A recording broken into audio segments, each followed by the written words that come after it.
Welcome to the नागरिक podcast with हरी। यहाँ से एक बार डिस्कशन को हम थोड़ा सा ब्रॉडर ग्लोबल लेवल पे I think let's take it. The US administration decisively they understand कि in some time there could be a potential event between China and Taiwan, right? अगर हम ग्लोबल लेवल पे start करें पिछले 2.5 से 3 सालों में the first war broke out between Ukraine Russia. Then you've had again Israel, Gaza, probably not so much, but still. And then Iran wala axis bhi I think ek dheere dheere activate ho raha hai. We are seeing some, increase. Even I think a couple of days back, जो Bandar Abbas port है वहाँ पे एक event हुआ. Not sure who did it or how it got triggered. But what do you think? What's the current geopolitical environment outside? And where do you see entry of Trump as the president of the United States, और उनके आने के बाद क्या चीज़ें change हो रही हैं? He is making recommendations or basically remarks openly that European Union has to, in a way, उनको अपने डिफेंसेस का खुद ध्यान रखना होगा. Are we heading towards Cold War 2.0? Are we heading towards hot, World War 3? Like, where are we heading? तो जो भू राजनीति है ना, इसी की बात कर रहे हैं आप, जियो पॉलिटिक्स, भू राजनीति, इसमें जो 4 पहलू हैं. we'll focus on these 4 issues. So let's call it, one is a major swivel in geopolitics from economics to national security.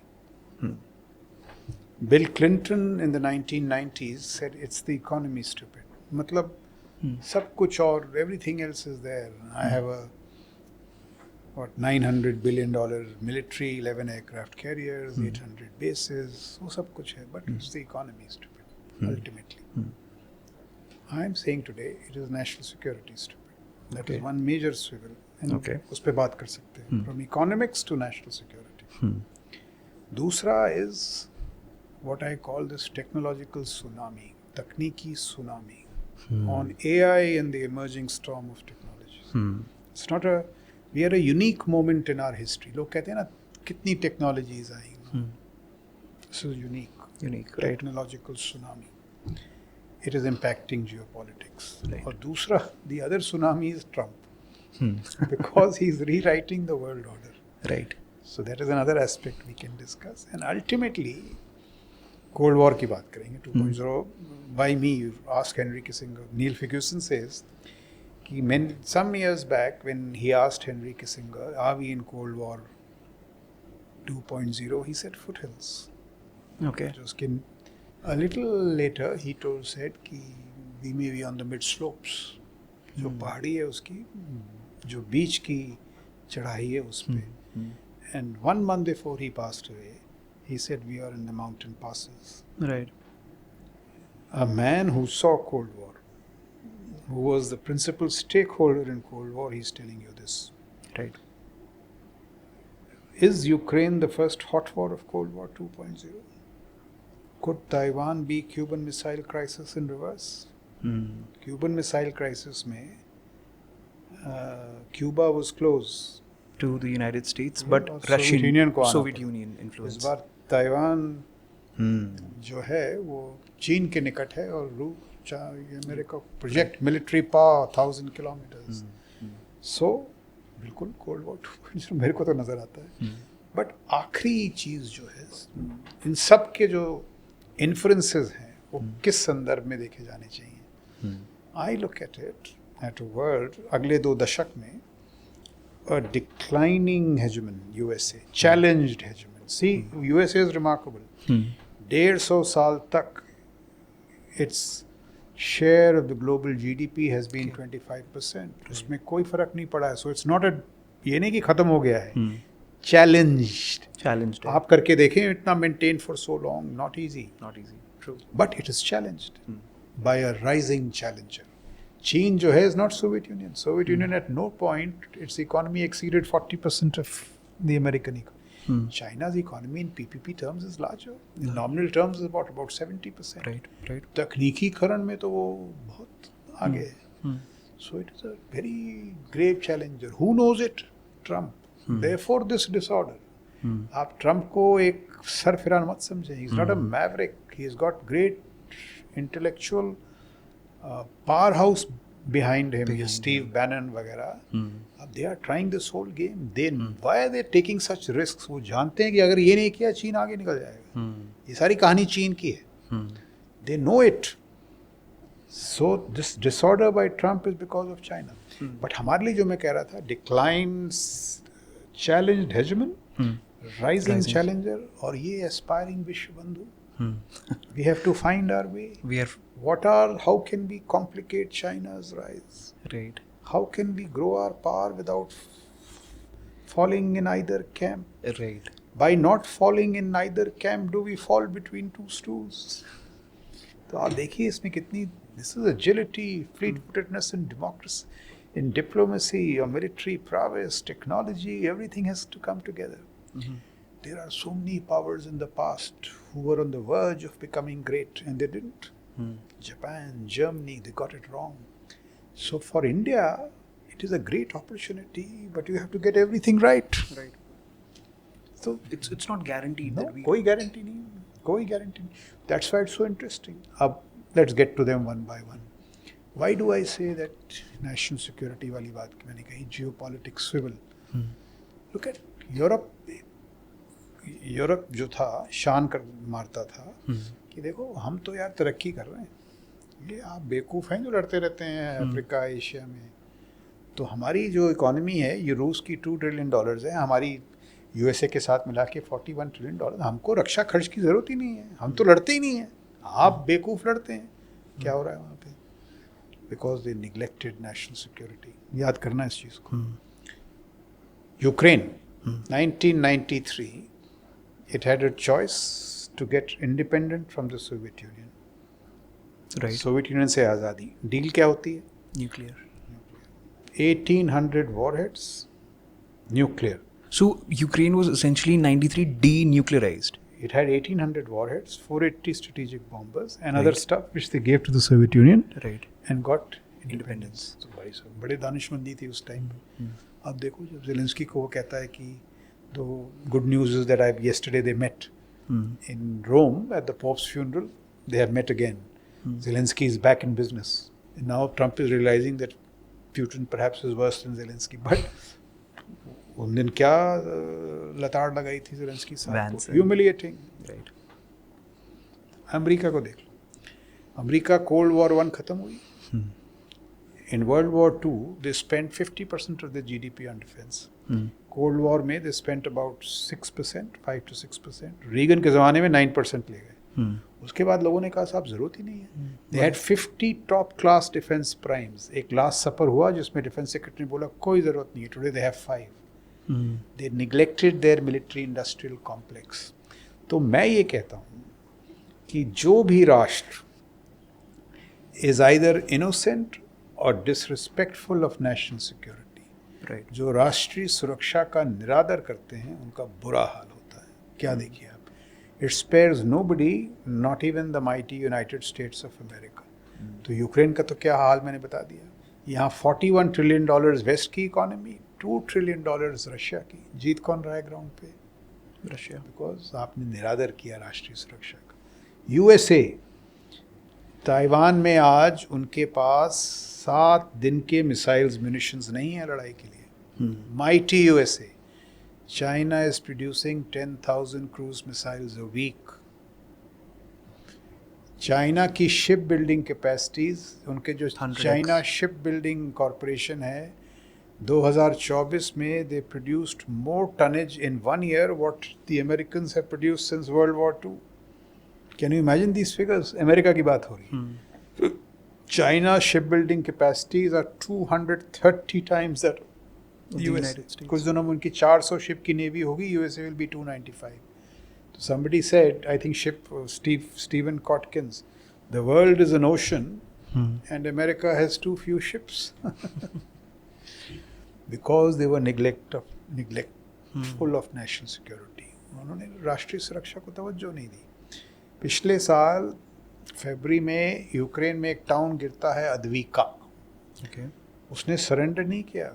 वहाँ उनके सैनिक तैयार थे, हौसला था, लड़ने को तैयार थे, जज्बा था. पर CIA डायरेक्टर विलियम बर्न्स बताते हैं पिछले एडमिनिस्ट्रेशन के कि जब उन्होंने ऑपरेशनल ऑडिट की 2 ब्रिगेड्स की, एक के पास 15 आर्टिलरी राउंड थे, दूसरे के साथ पास 44 मोटर राउंड। ग्रेट अमेरिका की बात कर रहे हैं। और जब उन्होंने लॉयड ऑस्टिन से बात की, उनके रक्षा मंत्री से, उन्होंने कहा साहब अगले साल के अंत तक हम एम्युनिशन नहीं दे पाएंगे। तो these are the consequences of neglecting national security. हमारे वी हैव पीस डिविडेंड, इतने सालों से कुछ नहीं हुआ, हमारा मौका है। और मैंने बताया नॉर्थ में it is China, Western Theatre Command, जो शक्ति संतुलन है उसका जो सैन्य भाग है, the defence component of our power differential with China is $450 billion every year. It's increasing. यहाँ आप देख लीजिए, पाकिस्तान, चीन, तुर्की, वेस्टर्न हॉराइजन्स। ईस्ट में मैंने बात की आपको, Bangladesh, Myanmar, new national security realities, IOR। और आप कैरेक्टर ऑफ वॉर देखिए, यूक्रेन में क्या हो रहा है। Sir, IOR is? Indian Ocean region, Okay. Naval, the maritime dimension. Ukraine में आप देखिए ड्रोन्स, एक मिसाल स्टारलिंक्स। यूक्रेन के पास नेवी नहीं थी, क्रूड ड्रोन्स और स्टारलिंक्स के साथ positioning, communications, targeting, they took out the Black Sea Fleet in Sevastopol, Russia की। A country without a navy, this is what technology does. Drones. Ukraine से पहले did you hear of drones? Exactly. Dronery is a science today, it's an arm. रूस की को जो नुकसान पहुंचा है इक्विपमेंट और जो उनके men equipment, 80% of their losses have come not from infantry, not from armor, not from artillery, not from air power, drones. तो ये तकनीकी सुनामी हुई। Look at AI, deep seek को ले लीजिए आप और चैट जीपीटी। चैट जीपीटी जब लॉन्च किया गया तो Americans took stock, they said, अच्छा उससे पहले आप देखिए तकनीकी सुनामी क्या है।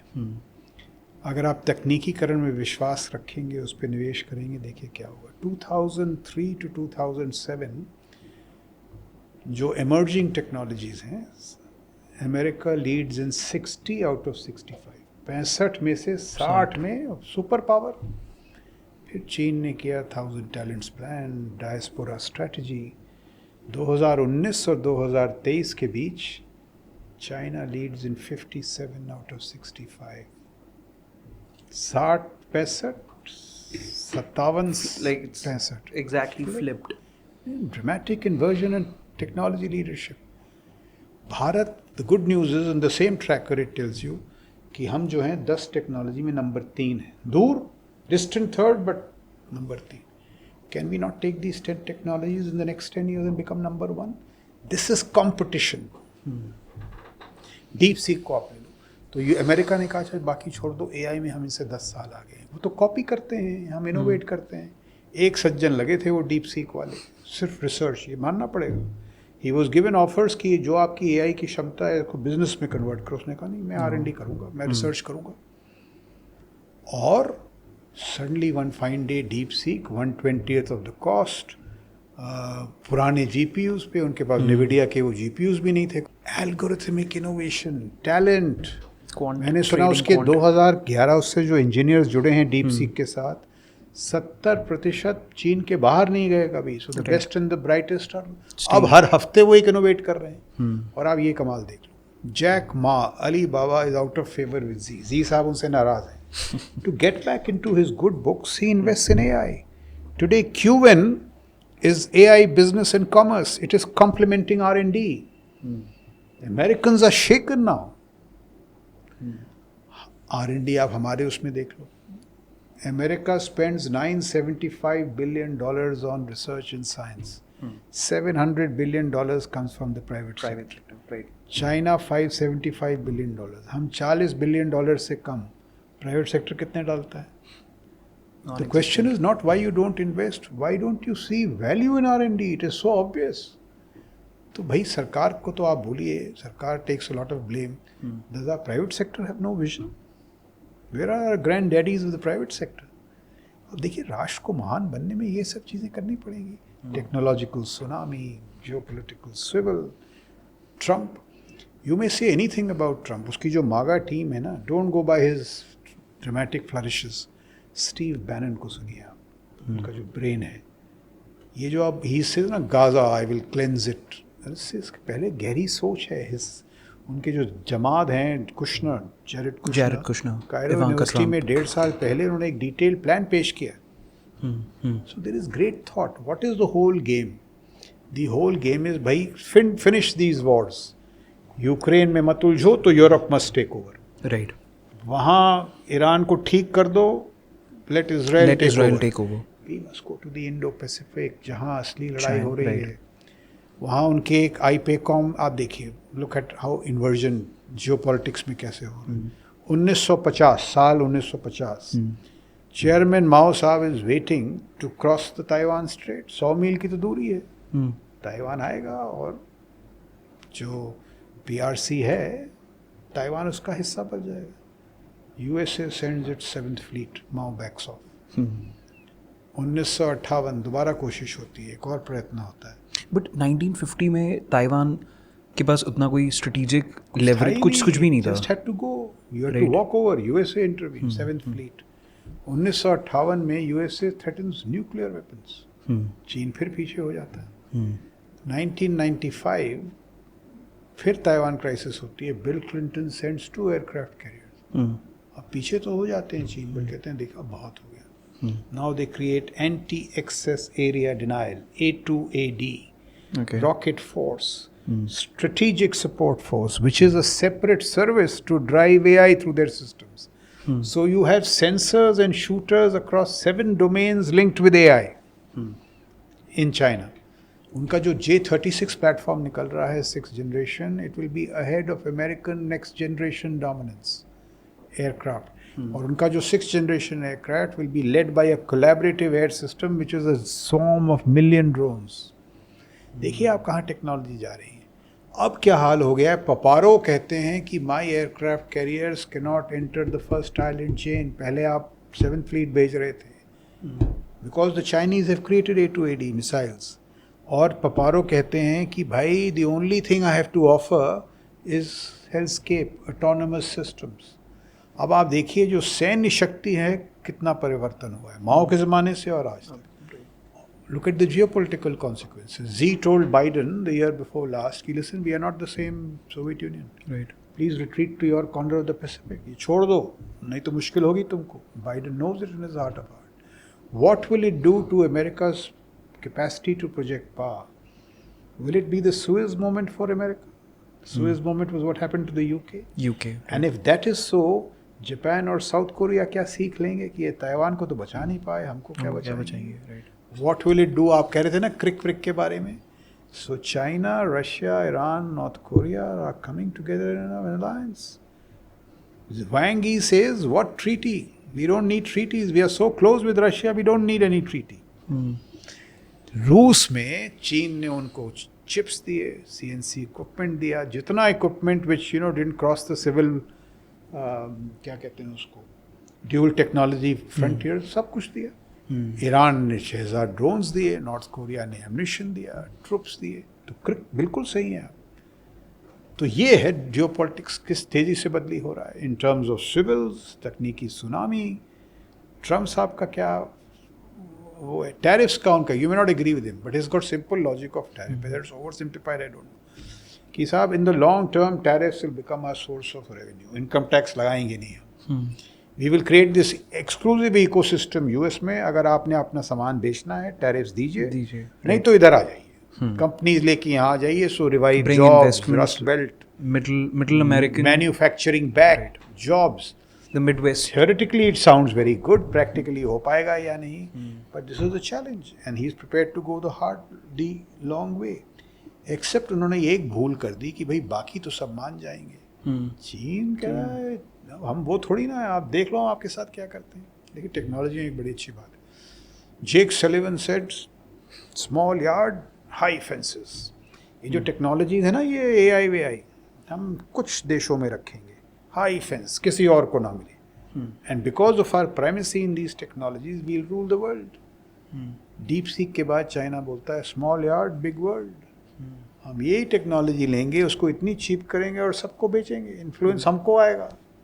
आप करते रहिए small yard. So there is a very strong geopolitical competition brewing in these factors. और भारत के लिए मैंने आपको बता दिया, challenged hegemon, rising challenger, aspiring विश्व बंधु. तो बड़ी रोचक दुनिया है ये. It's a very interesting world. How you play your cards will matter.